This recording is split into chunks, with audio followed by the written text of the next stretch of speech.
RTC JAC నేతలతో మంత్రుల బృందం జరిపిన చర్చల్లో పురోగతి కనిపిస్తోంది. ప్రధానంగా 3 డిమాండ్ల పరిష్కారం కోసం జేఏసీ నేతలు పట్టుబడుతున్నారు. అయితే అందులో కీలకమైనటువంటి ప్రభుత్వంలో ఆర్టీసీ విలీన అంశానికి సంబంధించి గ్రీన్ సిగ్నల్ లభించింది.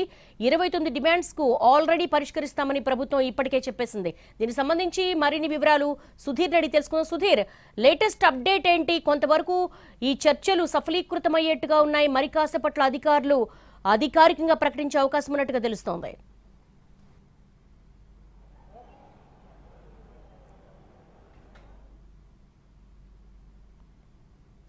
సుధీర్,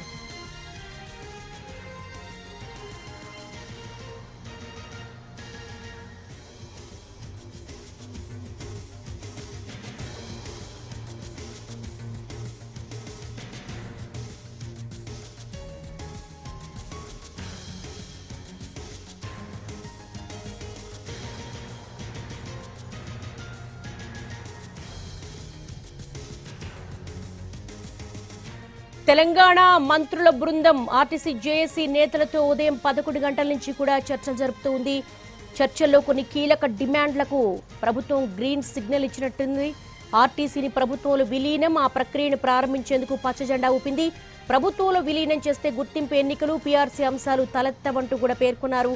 కారుణ్య నియామకాలకు సంబంధించి పర్మనెంట్ పద్ధతిలో వేతనాలు చెల్లించేందుకు కూడా ఆమోదం తెలిపింది. దీనికి సంబంధించి మోర్ డీటెయిల్స్ మా స్పెషల్ కరెస్పాండెంట్ సుధీర్ అడిగి తెలుసుకుందాం. సుధీర్, లేటెస్ట్ అప్డేట్ ఏంటి? కొంతవరకు కూడా ఈ చర్చలు సఫలీకృతమయ్యే దిశగా ముందడుగు పడుతున్నట్టుగా తెలుస్తోంది. 3 రోజుల నుంచి కార్మికులు చేస్తున్న ఆర్టీసీ కార్మికులు చేస్తున్న సమ్మె ఏదైతే ఉందో అది దాదాపుగా ఈరోజు ముగింపు పలికే అవకాశం ఉన్నట్టుగా కూడా తెలుస్తుంది. అందుకు సంబంధించి మంత్రులు కృషి చేస్తున్నారు. ఇప్పటికిప్పుడు డిప్యూటీ సీఎం బట్టి విక్రమార్క అధ్యక్షతన జరుగుతున్న ఈ కార్మికులకు సంబంధించిన సమావేశాలు ఏవైతే ఉన్నాయో, చర్చలు ఏవైతే ఉన్నాయో, చర్చలన్నీ కూడా సుహృద్భావ వాతావరణంలో జరుగుతున్నాయని చెప్పేసి కాసేపు క్రితం డిప్యూటీ సీఎం కార్యాలయం ప్రకటించింది. గడిచిన కొన్నేళ్లుగా కూడా కార్మికులకు సంబంధించిన సమస్యలు అపరిష్కృతంగా ఉంటే కాంగ్రెస్ ప్రభుత్వం వచ్చిన తర్వాత పూర్తిగా వారి సమస్యలను పరిష్కరించే దిశగా అడుగులు వేస్తుంది, ఆ దిశగా పయనిస్తుందని చెప్పేసి కూడా వారు స్పష్టం చేశారు.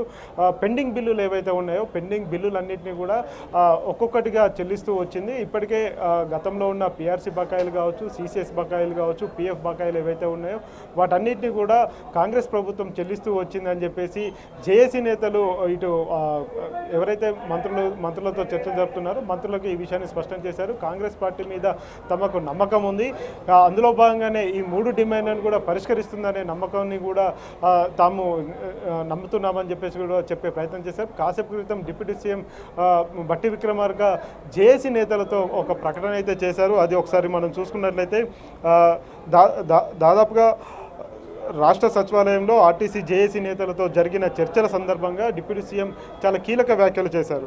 ఆర్టీసీ కార్మిక సోదరుడు శంకర్ గౌడ్ మరణించడం చాలా బాధాకరం.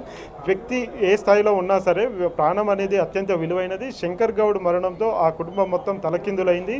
ఇలాంటి విషాదకర సంఘటనలు పునరావృతం కాకుండా ప్రభుత్వం తరపున మేము కార్మిక సంఘాల నేతలుగా మీరు సమిష్టిగా కార్మికులకు పిలుపునిద్దామని చెప్పేసి ఆయన ప్రకటించారు. అంతేకాకుండా సమస్యలను చర్చల ద్వారా పరిష్కరించుకోవాలి తప్ప ప్రాణాలు తీసుకోవడం సరైన నిర్ణయం కాదని, సమస్య ఎంత క్లిష్టమైనా సరే కూర్చొని మాట్లాడుకుంటే ఖచ్చితంగా పరిష్కారం లభిస్తుందని చెప్పేసి ఆయన ఆశాభావం వ్యక్తం చేశారు.